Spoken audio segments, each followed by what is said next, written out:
All I know is I saw Cam Ward, the number 1 overall pick as a rookie, come in here, start of the season, and had no chance. He actually played pretty good. Do you remember how many drops he had? Okay. Calvin Ridley was like, bloop, bloop, bloop, bloop, bloop, bloop, bloop, bloop, bloop. They couldn't catch any. I was actually impressed by him. That was his first ever start. You know that too, right? Yes. Okay, yes. This isn't Jaxson Dart's first ever start. Okay. He's only had a couple, though.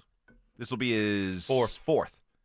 Hey, look, what it ultimately comes down to is I love my chances when I get a chance to go up against a rookie quarterback who's making a road start, especially at a place like this. Place is going to be rocking. Going to be rocking. And he's and I know he played in the SEC and all that stuff. He has never, ever, as a quarterback, faced the kind of environment he's going to be facing this week. He played probably in stadiums with 100,000 people, Mike. But not against this kind of a defense. No, not against this defense. That's what I'm saying. Put it all together, the atmosphere, the environment, the noise, the pressure, and I put it this way. I have never one time this week really bought into the whole Jaxson Dart Cam Skattebo hype. Bring it on. Bring it on. Bring it on. And you could call me Jinxie Cat and all that. I have zero concerns about those two. Okay, so if it goes bad on Sunday, now, I leave that stadium, no, and I leave that stadium and I'm pissed off. We're saving this audio and it's coming back on your head. Well, I'm just telling you. You won't be ticked off because the Broncos spit the bit defensively. You'll be upset again at the offense.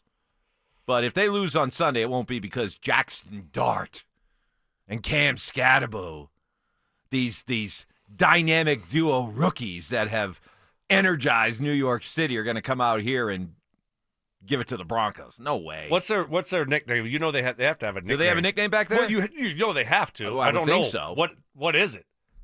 Can we get second? Do they have a nickname, Ty? Have they got one yet? Thunder, lightning, right. Something like that. So something cute like that.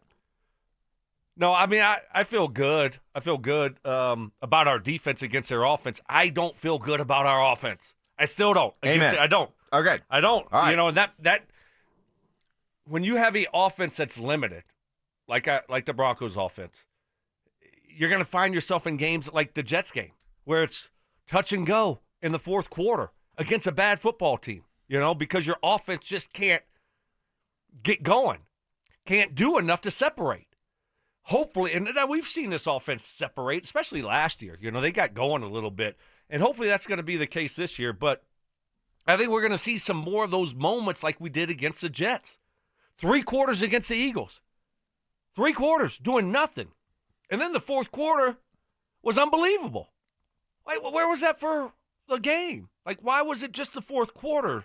So need this offense to pick it up in a big way. In a big way. And I'm also interested, Mike, in seeing how Sean Payton adapts.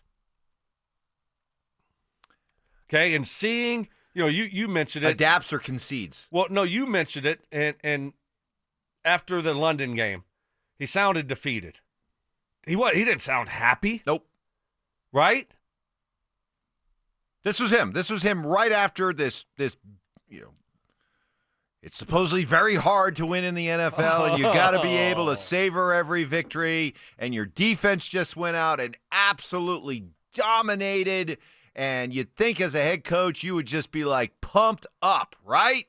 Wrong. Each year you set your goals relative to, I think for every team, it starts with winning your division, right? There's 4 teams in each division, and that's catching Kansas City, and respectfully, they're one of those teams. And then it's your best seeding, and then to play for a championship. And I felt like we had made a number of acquisitions.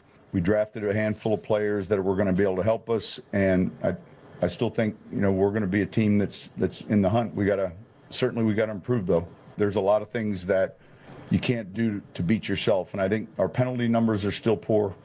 Our turnover ratio is still it's not anything special. Those things, and I think our players understand that. That's after a big win. He sounds down. He sounds a little bummed out. My offense, my cue. Yeah. It's and what I heard in that voice there was, you know what? I might like a mulligan for all those Super Bowl and top 5 quarterback talk during the preseason because we're not there. I think he thought this offense would look better by now. Of course. I mean, you can hear that. Yeah, that's right. The acquisitions we made and the draft and free agency. You know, when you look at R.J. Harvey, Pat Bryant, and Ingram, and maybe the impact that he thought those guys would have, and they haven't really had a huge impact. And then the offensive line looks like they've regressed. They've taken a step back. So, yeah, I mean, you can hear it. And so now but you have to make adjustments now. And maybe Bo's not playing as well as he thought, maybe as consistent as he thought he would. So now you have to adjust a little bit. So define, when you say adjust and adapt, what does that mean? We sit down, we watch the game on Sunday. How does it become crystal clear to Bronco fan that, all right, Sean's heard the talk and Sean's looked in the mirror and Sean's doing some things differently? How will we know? Well, you know how I feel about it. It's let's simplify some things. We don't need the personnel groups. I don't want to see, Trent Sherfield starting the game. Why is Trent Sherfield? No. Please, no. That's the stuff I'm talking about. Who's our starters? I want it to be Cortland and Troy Franklin. Boom.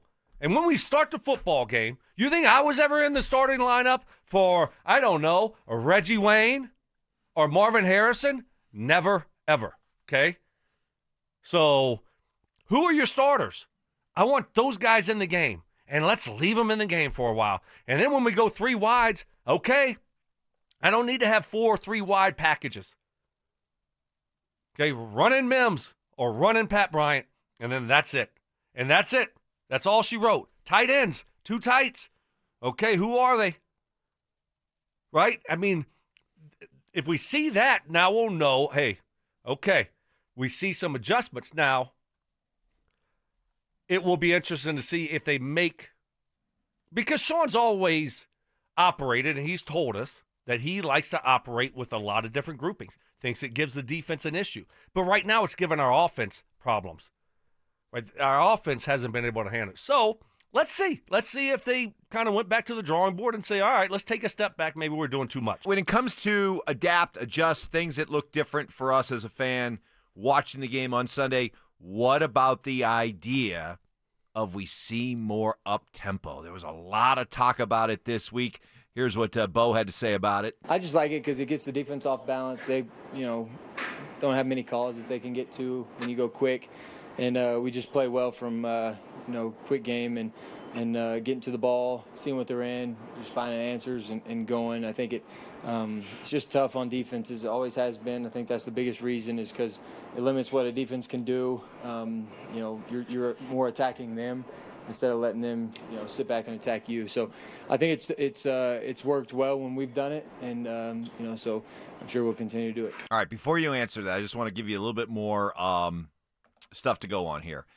Follow me on this one. The Broncos through 6 games rank 8th per snap when operating without a huddle. 8th in the NFL in efficiency when operating without a huddle. The sample size, however, is small. It's just 39 plays.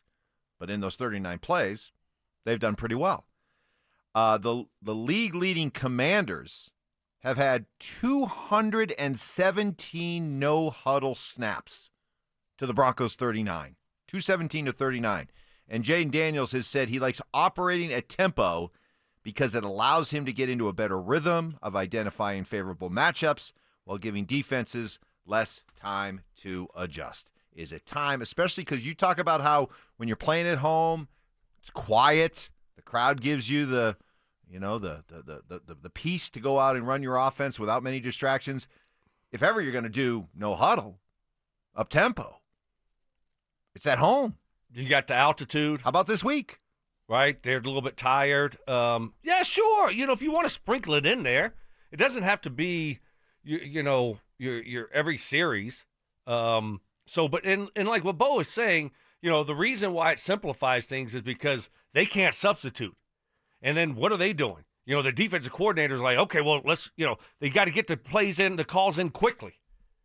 And so it does usually simplify things for you. It makes it a little bit easier to diagnose. And now as a quarterback, you have more time. Just because you go up tempo doesn't mean you have to snap the ball right away. You're at the line of scrimmage with 20 seconds left, and you're in your formation. Now you can take the picture of the defense and see what they're doing, what they're trying to take away from you.